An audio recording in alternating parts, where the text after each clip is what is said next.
Hello, and welcome to the Beautiful AI Podcast, brought to you by Perfect Corp, the leading provider of AI and AR solutions in the world of beauty and fashion.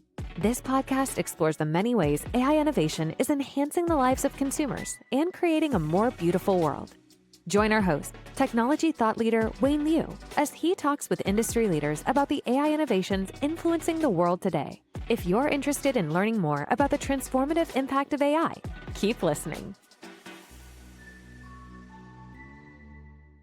Hi, everyone. Welcome back to the Beautiful AI Podcast, the show where beauty meets technology.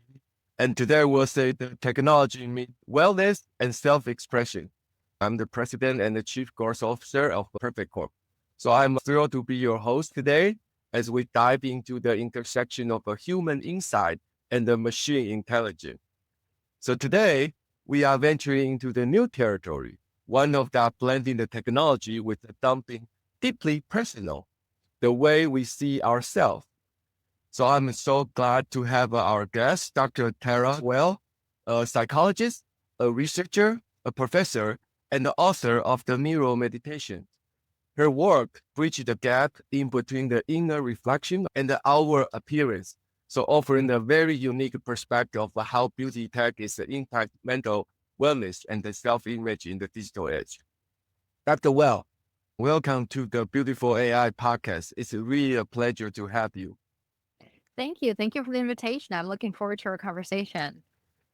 Absolutely. Let's begin with your journey. Can you tell us about your background and then what drew you into the world of psychology and the mindfulness? Sure. Well, I've always been interested in how and why everybody seems to perceive the world just a little bit differently. Sometimes a little bit differently, sometimes a lot differently.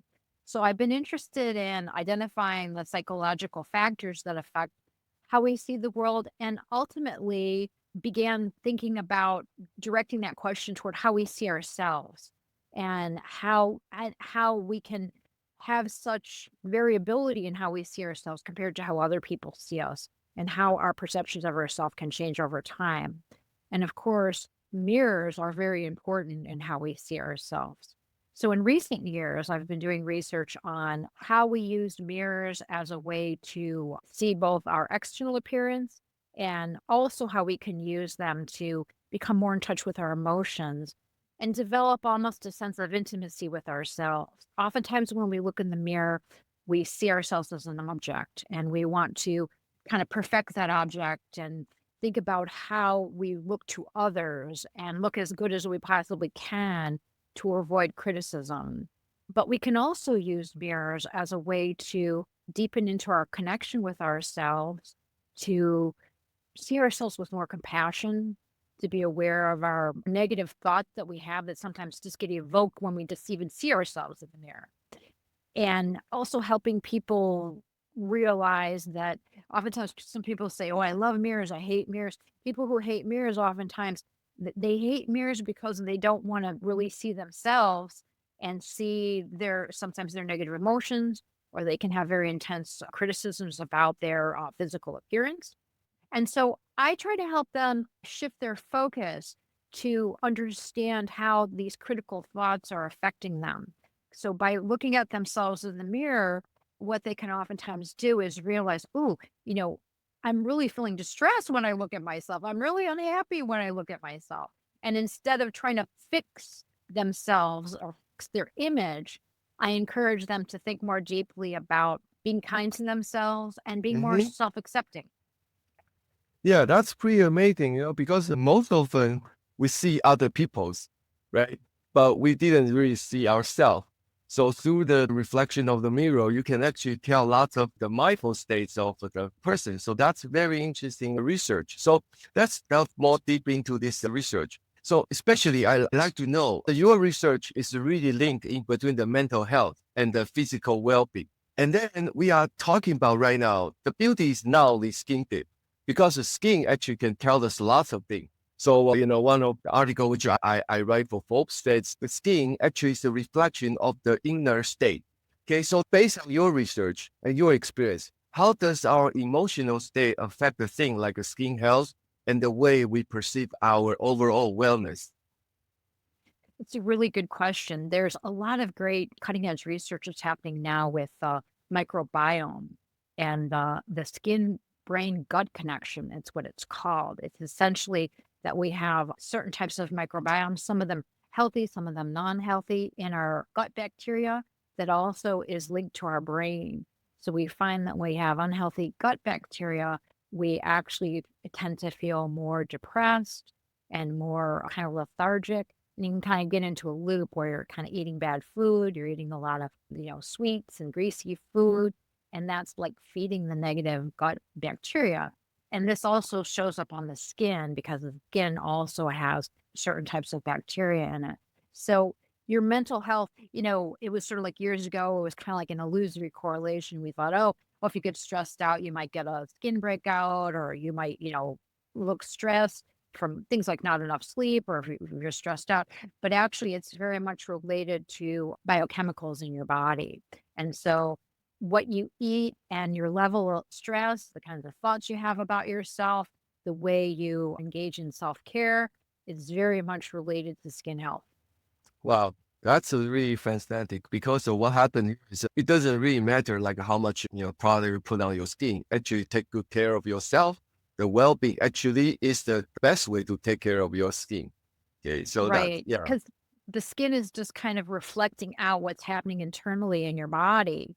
And so, managing stress and having a good, healthy diet really can do wonders for your skin.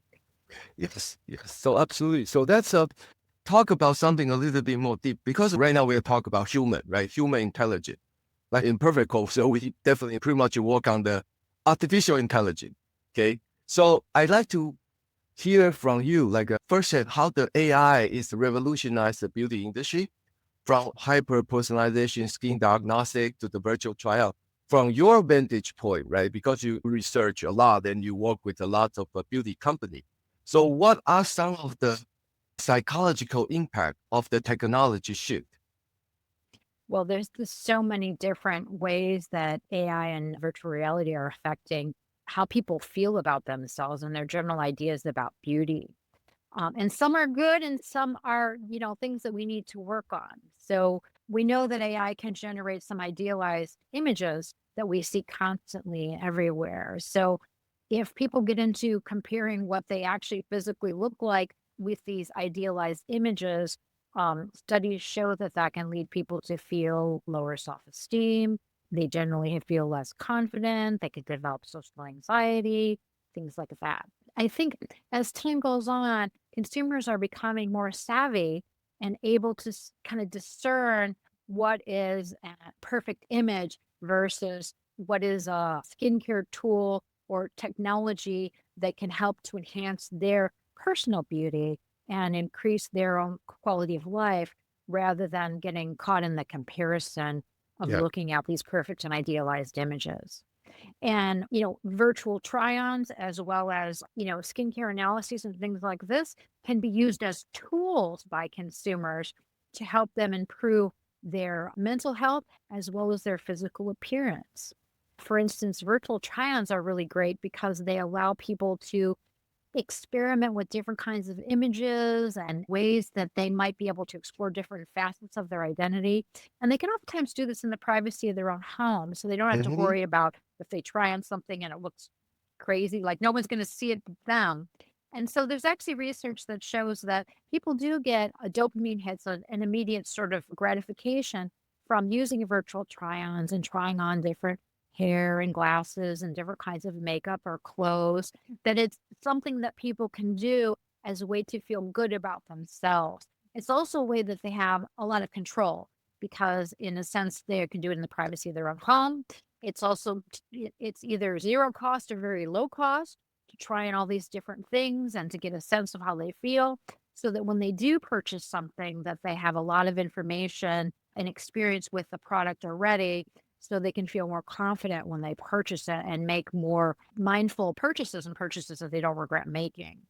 With the skincare analyses that Perfect is developing, it is great for consumers because they can actually track how whatever product they're using or whatever kind of mental health technique or physical health technique or dietary changes or skincare products they're using, how it actually improves the quality of their skin or doesn't improve the quality of their skin. So, for instance, if you wanted to even look at your diet and you wanted to focus on redness or breakouts or fine lines or whatever it is, you could do that over a period of time. And it also allows cosmetic companies to use your technology to show evidence of the effects of their products that people can see for themselves. And it's also highly motivating for people to track their progress. When we're trying to do any kind of self-improvement, it's good to have some kind of way of tracking it. And oftentimes, in the past, I think using different kind of skincare products or doing certain things to try to improve your skin or your physical appearance, it kind of wasn't clear whether it was just coincidence that you used this thing and then you thought you felt better or you thought you looked better or someone gave you a compliment. And all that's good, but the technology that you've created really allows us to empirically show these differences and track these differences in ways that I think are very empowering for consumers. Yeah, that's really great. So it's a very encouraging to hear from an expert, right? Talk about this technology. And then basically, I guess it's really how people use this technology. Technology sometimes just it's natural, right? So it's neutral. So it doesn't really have a bad or good thing. It really depends on how you use it, how you harness it. So basically what our CEO, Alice Chen, always say, technology itself is really no value. It depends on how you use it. You can be using in the very like a benign way, or you can use it in the malicious purpose. So at the end, it's still in people's head. So talk about this because in some of your article, you talk about social media. And then I guess that there's a lot of argument, right? So about social media and all this digital tool on the perception. So you touch a little bit on that.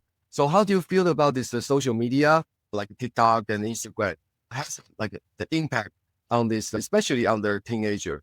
Will they more like affect their self-esteem? Yes, we do find that the effects of social media are much more powerful and we see much more impactful effects on younger people. For instance, the older woman demographic, they tend to not identify with images of women they see of their own age on social media. They tend to use social media as a way to find products and information to improve their health and quality of life, but they don't get caught up in comparing themselves as much as younger people do. So you have to remember that teenagers' brains are still developing. So actually, the human brain doesn't reach its full development until about 25. So teens are highly, highly influenced and kind of malleable in the sense of how they think about themselves. And a lot of the teen years are focused psychologically on finding identity, being very concerned with your appearance as you mature into adulthood, identifying with peer groups, deciding what your preferences are, what your identity is, what's important to you. So they consume social media in a way to help them work through these developmental milestones that we all go through in the adolescent years.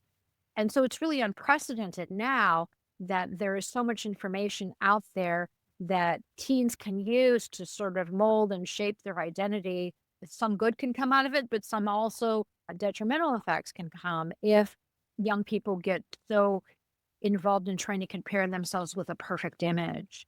Young people also use a lot of beauty filters, which can be self-esteem enhancing and create self-confidence, but it can also create a sense of social anxiety and isolation if people get so into, the image that they create online, they're afraid anybody's going to see them in public and know that they really don't look like that. So that becomes a problem if we take the beauty filters too far. So in some ways, young people have a lot of control over the images that they put out there, but they're also more susceptible than any other age group to using the idealized images. Some of them are AI created images to compare themselves and then feeling like they fall short. So it's important that the beauty industry acknowledge that, in a sense, young people may be more susceptible or more vulnerable to, wanting quick fixes and buying certain types of products and things like that. So it's important that we develop products with young people's self-esteem in mind and their mental health in mind so that the products are meant to make young people feel good and develop confidence rather than to kind of stoke their fears that they might be falling behind or they might not be, good looking enough or successful enough or all the messages that young people can oftentimes receive. So that it's gearing more toward, again, using AI tools and cosmetics and cosmetic procedures even as a way to help young people develop confidence rather than to, again, kind of get them into an anxiety loop. Or they did this one thing or they bought this one product. Now they have to buy this. Now they have to buy that. Now they have to buy that, kind of a thing that kind of unending. If you're interested in this conversation and want to learn more about AI solutions for your business, consider booking a demo with Perfect Corp at www.perfectcorp.com/business. Contact us today and see how our selection of AI and AR solutions can take your business to new heights. Now, back to the episode. Yeah, so I think this is really a good advice to the beauty industry, especially, we know our podcast was pretty much as a beauty industry and some of the executives listening. So actually what you are saying here is very important. So right now, when the brand develop a product, it's not just like ingredient, color, trending, and all kind of thing, but you need to also put the mental health and the wellness part as an ingredient.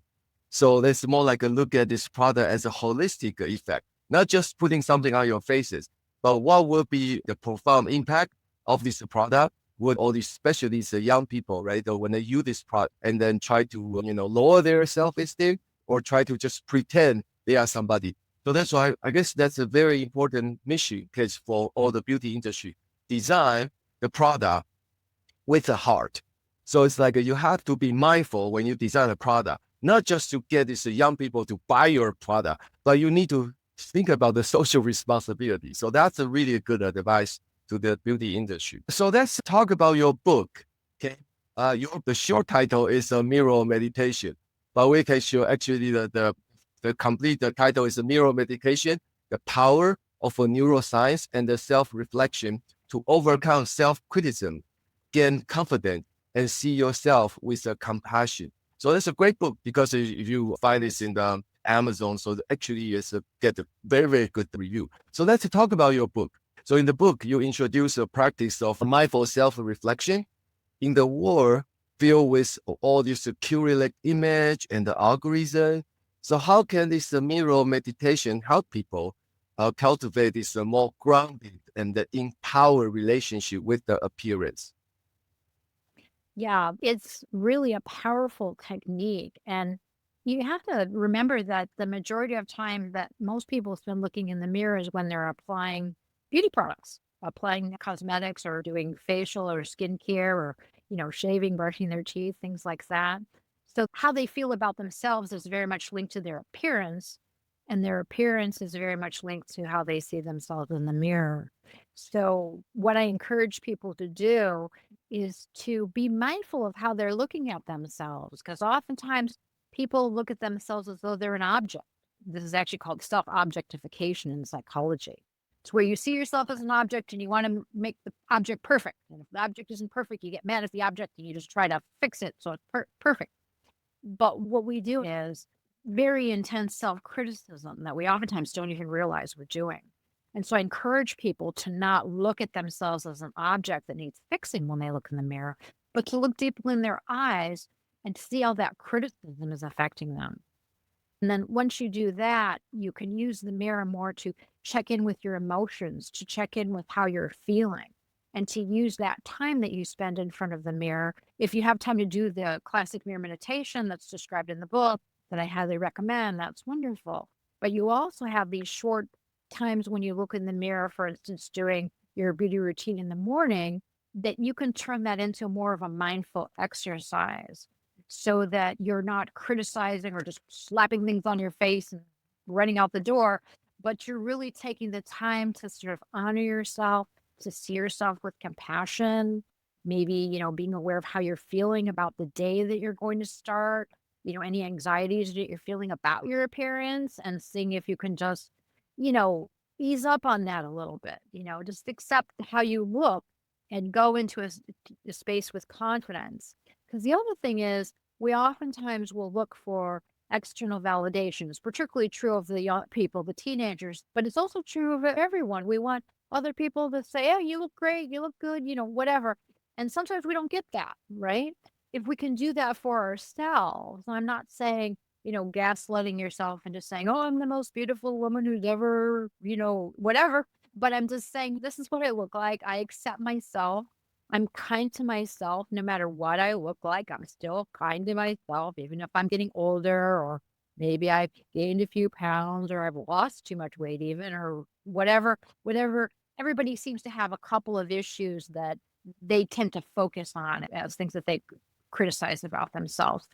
If you just ease up on that at the start of your day and just be like, maybe you're going to have some beauty products that make you feel really good, that you enjoy the texture of the products, you enjoy the sense of the products, and you watch how your face changes as you do your hair and your makeup, or, shaving or whatever you do.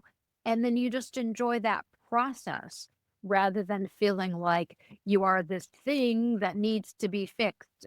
When you wake up, you look terrible and you need to fix yourself, kind of a thing, which I think is a very kind of old school way of thinking about it. I love the fact that cosmetic companies are moving away from the kind of fear-based models into, you feel great about yourself, this can make you feel even better, or this can sustain that good feeling, or you love the way you look, here's some products that can enhance that, here's some products that can sustain that over time, rather than, oh, you should feel ashamed because you don't have perfect skin, or that you have this thing or that thing that's not perfect.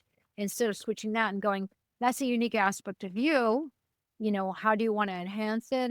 Here's some different ways that, even we can use AI and virtual reality to maybe shift that and think about that and play around with our appearance rather than taking it all so seriously too.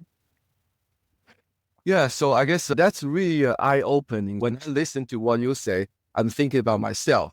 So sometimes I criticize myself a lot. I do a LinkedIn post. If I didn't get enough reflection and reaction, I'll feel bad about that. So the thing is, actually, we shouldn't do that, right? So we should make a good friend of ourselves, because yourself probably should be your most closest friend.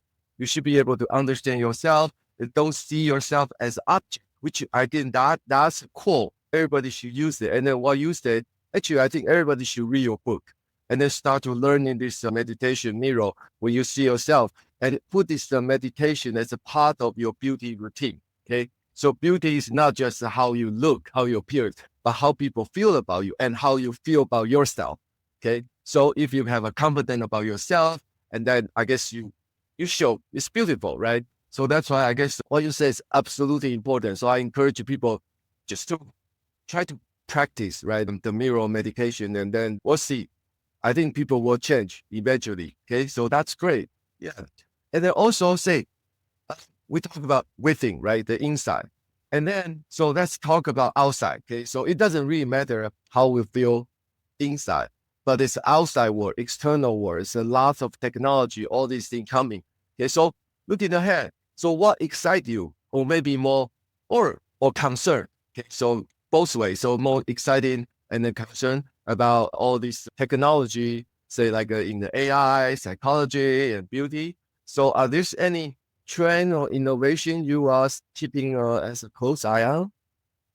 Yeah, well, I think the tracking of things like skincare analysis, and overall body health analysis is, I think, going to be really key for people because they can get that feedback immediately or on a regular basis in terms of seeing results for things that they're trying.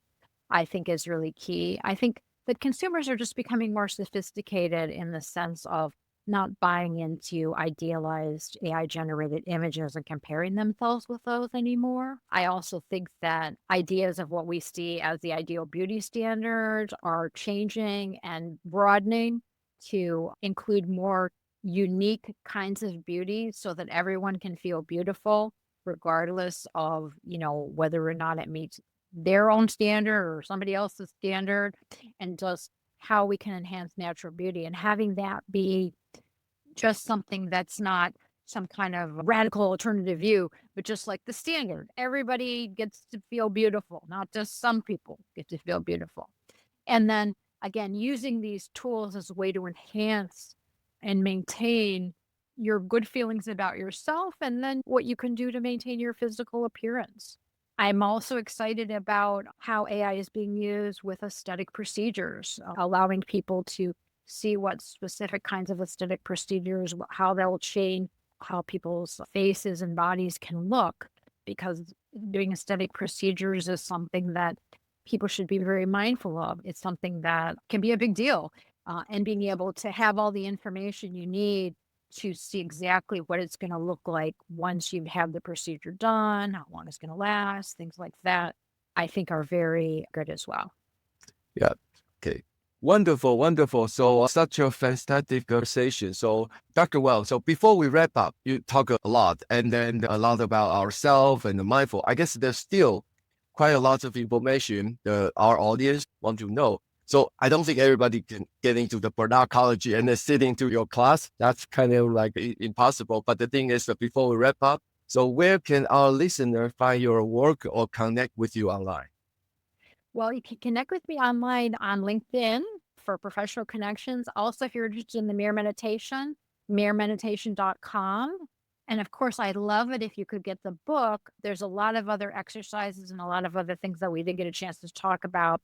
So if you're interested in some new ideas for self-exploration, and you're either fascinated by mirrors or you don't like mirrors, this could be a good book for you to really change your view of how you see yourself and your relationship in the mirror. I also did a TED Talk called What Mirror Meditation Can Teach You that's available on YouTube. It's kind of an interesting, geeky little talk, but it's gotten some feedback. So I think people enjoy it. So you might want to check that out as well. Thank you. Thank you, Dr. Well. So I guess in the past, like 30 minutes, I also learned a lot from you. So thank you. Thank you for being our guest today. We'll wrap it up for everybody tuning in. So if you enjoyed today's episode, be sure to subscribe to Beautiful AI Podcast on Apple, Spotify, or YouTube. And you will find the full episode link in the show note. Okay. So again, I'm Wayne Liu. I'm your host, and thank you for joining us on this journey through the beauty, technology, and mind. Until next time, stay curious, stay inspired, and keep finding the beauty in innovation. Thank you. Thank you again, Dr. Well, and then thanks to our audience. Thank you. We hope you enjoyed listening to the Beautiful AI podcast. To continue exploring the world of beautiful AI and technology innovation, subscribe to the podcast on Spotify and Apple Podcasts, and be sure to join us for our next episode.